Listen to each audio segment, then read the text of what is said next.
Oke, pertanyaan berikutnya dari saudara Donald, apakah semua utusan itu termasuk pendeta? Yang bisa kita lihat tidak semua sejalan dengan kehendak Tuhan.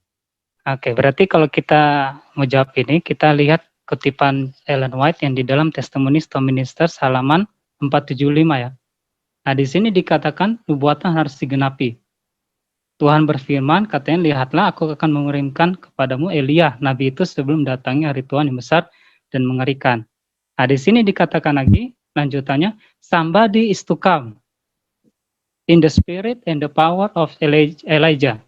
Dengan kata lain, seseorang, katanya sini ya, bukan beberapa orang. Seseorang akan datang dalam roh dan kuasa Elia. Terus, and when he appears, jadi pada waktu ia datang, ia, yaitu seseorang itu bukan banyak orang, maka orang akan mengatakan untuk menolaknya. Jadi dengan kata lain, sebenarnya Elia ini datang seseorang. Nah, setelah dia datang, ada pengikutnya, pengikutnya juga memiliki roh dan kuasa yang sama.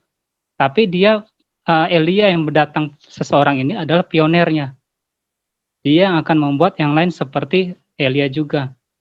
Itu. Jadi kalau dibilang semua, kayaknya kurang pas ya, karena intinya pertama kali data itu adalah seseorang. Dan orang itu seharusnya sudah datang. Apakah bisa dibilang pendeta juga?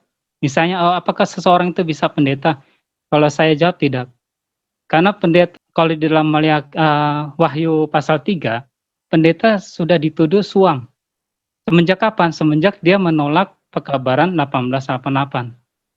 Dan kata Ellen White, syakwa sangka sejak zaman itu masih ada akarnya sampai kapanpun. Walaupun pohon sudah ditebang, tapi akarnya masih ada katanya. Jadi agar akar-akar penolakan terhadap kebenaran itu tetap ada di dalam General Conference. Jawabannya seperti itu. Bisa dikatakan bahwa gereja-gereja sekarang seharusnya tidak dipimpin oleh seorang pendeta lagi dong. Karena dikatakan tadi bahwa bisa percaya kepada pendeta, atau dikatakan bahwa akan ada seseorang dan itu bukan pendeta, berarti muridnya atau anggota-anggota yang akan mengikuti dia tidak tahu arahnya juga dong.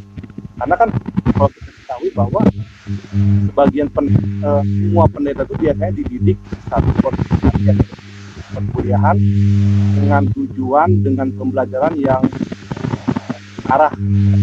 Tapi kalau Elia modern ini bukan seorang pendeta, dari mana dia tahu bahwa ajarannya itu benar? Jadi kalau kita lihat ya, semenjak penolakan General Conference 1888, itu sangkanya kan bibit-bibitnya itu ada terus, akar-akarnya itu masih ada. Ellen White mengatakan di dalam tahun 1902 bahwa Allah itu menyerukan suatu pembangunan dan informasi.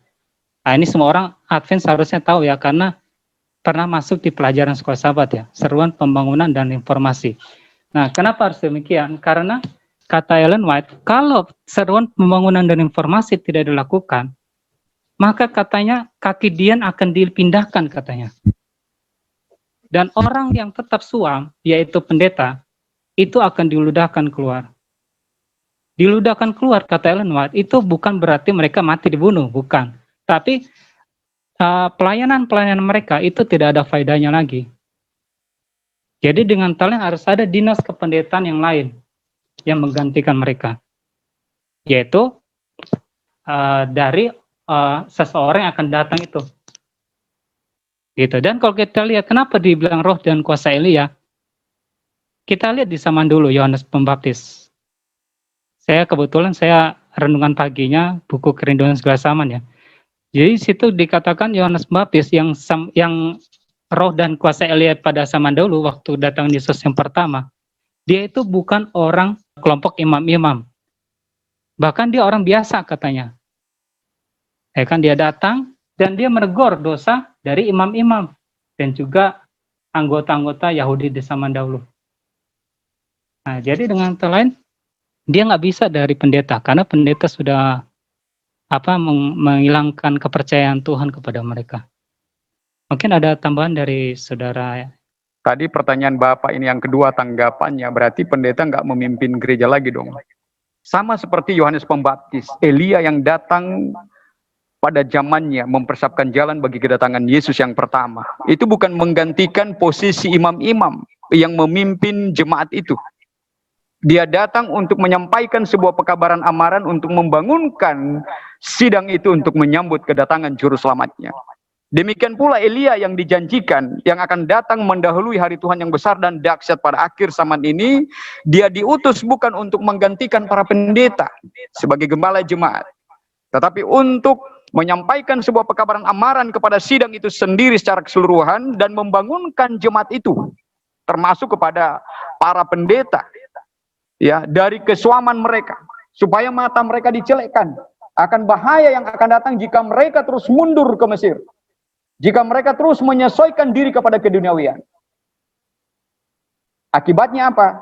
Tadi Saudara Hebi sudah sampaikan dalam buku Christ All Righteousness, ya, mengenai pembangunan dan reformasi harus terjadi. Kalau tidak ini terjadi, maka mereka yang suam itu akan semakin tumbuh menjijikkan di hadapan Tuhan, sampai tidak ada lagi belas kasihan yang akan diberikan oleh Tuhan. Nah, inilah tujuan daripada Elia yang datang ini, untuk menyadarkan umat itu, ya, baik dari kepemimpinan General Conference sampai kepada anggota-anggota jemaatnya, akan bahaya yang akan menimpa umat itu kalau tidak bertobat, kalau tidak bangun dari kesuaman Laodikianya. Saya kira demikian.